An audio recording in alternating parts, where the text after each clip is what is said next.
Hey, everybody. Thanks for joining me again for Grace with Paul Gray. If you've ever watched a professional or a college basketball game, you're familiar with the crowd chanting Airball Airball after a player on the other team misses a shot and the ball doesn't even hit the rim. And it's not a one-time chant. Every time thereafter that particular player gets the ball, the crowd on the opposite side will burst out again. Airball, airball.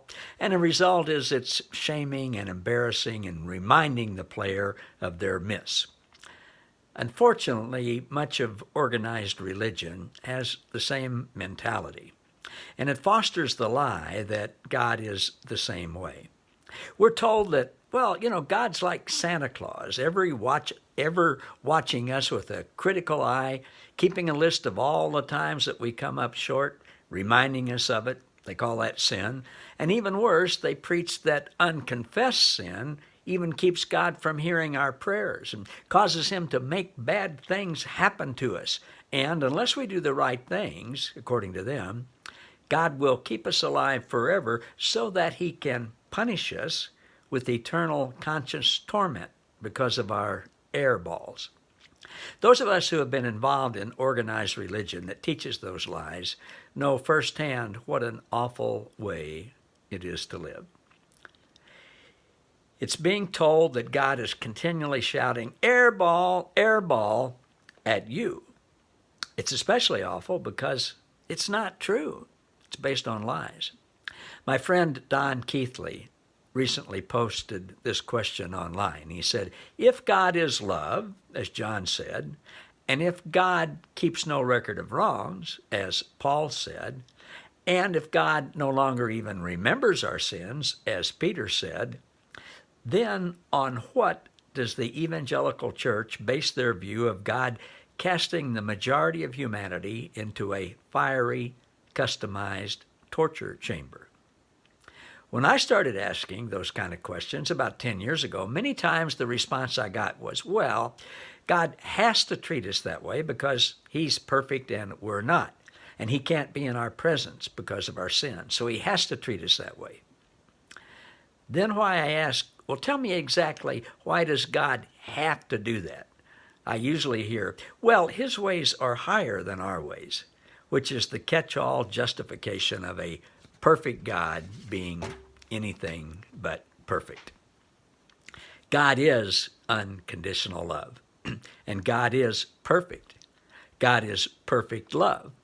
Perfect love relates to others perfectly and always does what's best for the other person. The truth is, God always relates to you and to everyone perfectly.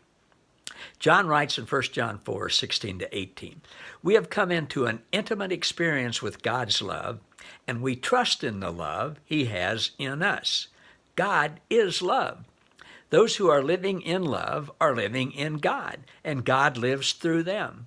By living in God, love has been brought to its full expression in us so that we may fearlessly face the day of judgment. Because all that Jesus now is, so are we in this world. Love never brings fear, for fear is always related to punishment.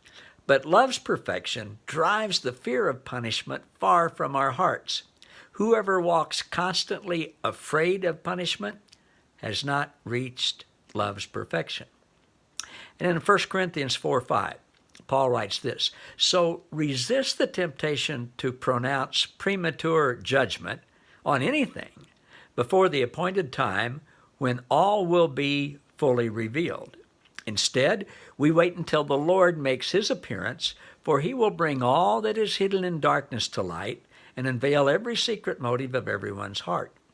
Then, when the whole truth is known, each will receive praise from God.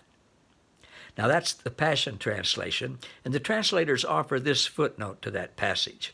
The clear inference is that God will bring to light the secret motives of love, faithfulness, righteousness, kindness, all of the fruit of the Spirit, not only evil motives, but the pure motives of believers. When the Lord judges his godly lovers, Their secret devotion and sacrifices will all be brought into the light, and God will praise them for their faithful love. The reward of eternity will be that God affirms them.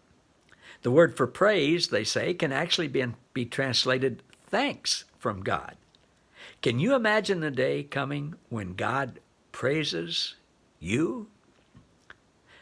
You can see why it's called good news, can't you?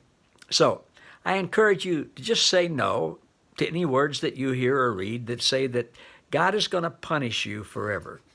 That's not who God is or how God relates to us or to anyone. The truth is, because of God's perfect unconditional love for us and in us, we have nothing to fear about God now or ever. This is truth that you can handle. Thanks, everybody. See you next time.